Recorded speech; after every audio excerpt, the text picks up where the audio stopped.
تو بھیجے محمد والا محمد کی ذات پر. مجھے دیکھیں، میری طرف دیکھیں اور ذرا لذت لیں کہ ابو سمسام کے سامنے دیوانے علی آپ جیسا ملنگ علی کے فضائل پڑھ رہا ہے.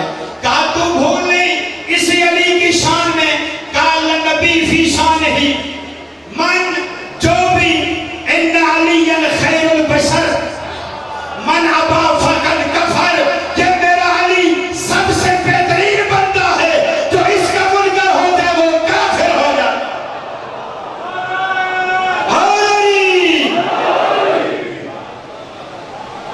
علی خیر البشر، نبی سلطان کی حدیث ہے، حیرانی علی سننا تو ساں خوش ہو کے سننا ہے. نبی سلطان نے فرمایا علی خیر البشر فمن ابا فقد کفر، جو علی سے ابا کرے یعنی دور جائے فقد کفر. معلوم ہوا کفر کا معیار ولایت علی ہے، کفر کا معیار علی کی ولایت ہے، نفاق کا معیار بھی علی کی ولایت ہے. ایک اور بڑی شان علی میں حضرت سلمان نے حدیث سنیں گے. ٹوٹی دیواریں دیکھ کے پریشان ہو رہے بندے خدا، مجھے کیا پتا اندر کون رہتا ہے، میں تجھے بتا دوں. وہ نے کہا میرا علی وہ ہے جس کی شان میں خاتم الانبیاء نے فرمایا تھا اللہ رب خلق اللہ النار لو علم الناس فی محاسن کلامنا ولو اتبعوا محاسن کلامنا واتبعوا لا محبت علی ابن ابی طالب لما خلق اللہ النار. اے بندے خدا، وہ خدا یہ کہتا ہے اگر سارے لوگ علی کی ولایت میں جمع ہو جاتے میں جہنم کو بناتا ہی نہ. آپ اس حساب اس کی طرف دیکھ کر جناب سلمان کہتے ہیں اگر جہنم بنی ہے محب علی کے لیے نہیں بلکہ دشمن علی کے لیے بنی.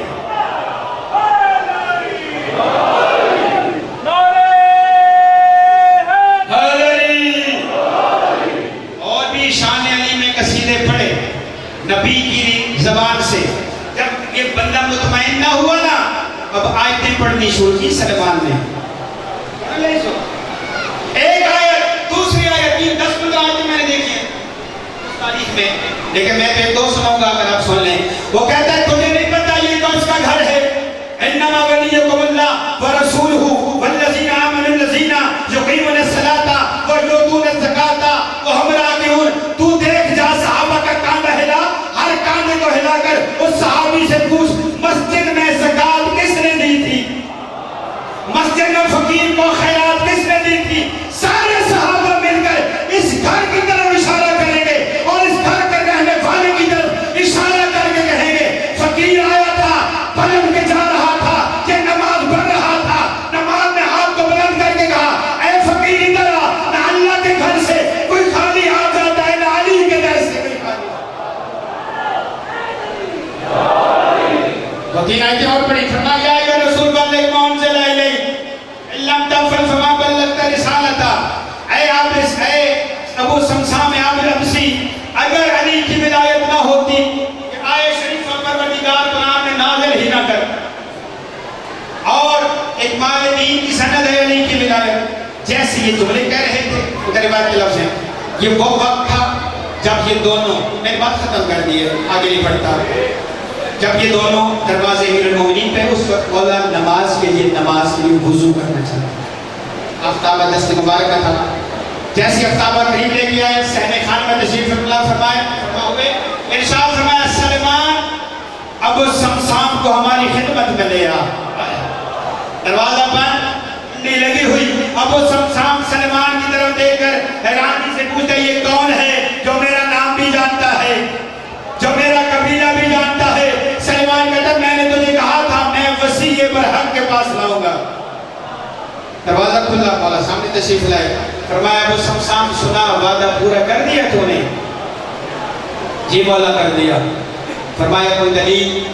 کہا دلیل یہ لکھا ہوا ہے پیغمبر خاتم. بہت بڑا یہاں پہ طویل ہے میں خلاصہ کر رہا ہوں. ارشاد فرمایا اے سلمان جاؤ مدینہ میں اعلان کر دو کل علی پیغمبر کا قرضہ دے گا. کل علی پیغمبر کا قرضہ دے گا. قرض سی چیز نہیں ہے. اور جس نے دیکھنا ہے کل مدینہ سے باہر قریب آ گئے. ہم ان کا قرضہ ادا کریں گے اور ایسا ادا کریں گے دنیا دیکھتے رہ جائے گی. یہ بات جنگل کی آگ کی طرح مدینہ شہر میں پھیل چکی تھی. پہلے ایک بندہ آیا ہے جو قرضہ ایسا مانگ رہے, آج تک کسی نے مانگے ہی نہیں ہے. 70 روپے 80 روپے نہیں مانگ رہا, 80 اونٹ مانگ رہا ہے. اور وہ سارے اور صاحب کون دے گا؟ واللہ کتاب کے لفظ یہ ہیں, جملے یہ ہیں, منافقین خوش ہوئے علی کے گھر میں ایک وقت کا ہے اور ایک وقت کا نہیں ہے, تو کیسے قرضہ دیں گے؟ خوش ہوئے. اور یہ لفظ روایت ہے, آج مفتضح ہوگا علی, آج امیر المومنین کی نعوذ باللہ توہین ہوگی, کیونکہ ان کے پاس تو ظاہری طور پہ کچھ بھی نہیں ہے. اور 80 اونٹ ان اوصاف کے ساتھ کیسے دیں گے؟ 2 ہستیوں کو قریب بلا, ایک سلمان کو اور ایک حسن مصطفیٰ, جس لیے آپ تشریف فرما ہے. اور میں بالکل اسی موضوع پہ آ گیا اور 1-2 منٹ بعد آپ کی خدمت میں تمام فرمایا. دوسرا دن ہوا, سارے مدینہ والے آئے, لیکن جملے یہ ہیں, رسالت کا لباس اگر پہنا تھا تو علی نہیں حسن نے پہنا ہوا تھا.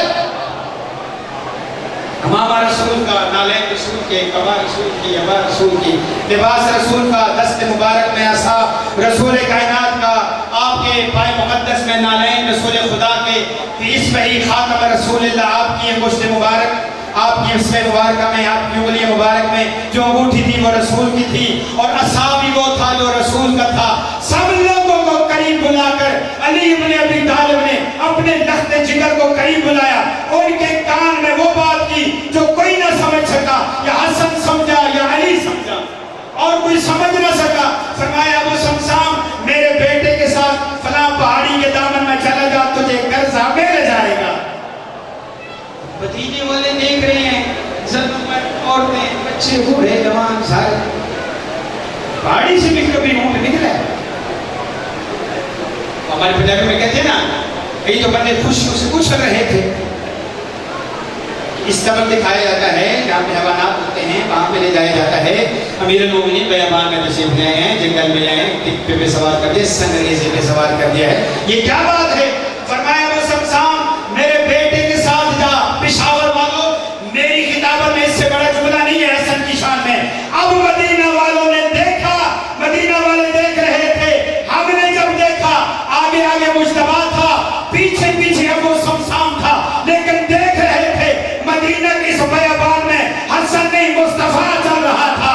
چلنے کا انداز مصطفیٰ کا تھا, لباس کا انداز مصطفیٰ کا تھا, ہاتھ اٹھانے کا انداز مصطفیٰ کا تھا, قریب بلانے کا انداز مصطفیٰ کا تھا. اس پہاڑی کے قریب آ پر ٹپے میں سوار ہو کر کہتے حسن مجتبیٰ نے خانہ کعبہ کی طرف رخ کیا, 2 رکعت نماز پڑھی. صحابی کہتے دیکھنا یہ حسن نہیں محمد نماز پڑھ رہا ہے. نماز پڑھنے چاہا, لیکن مدینہ والوں کی حیرانگی کی انتہا نہ رہی. کون پڑھ رہا ہے؟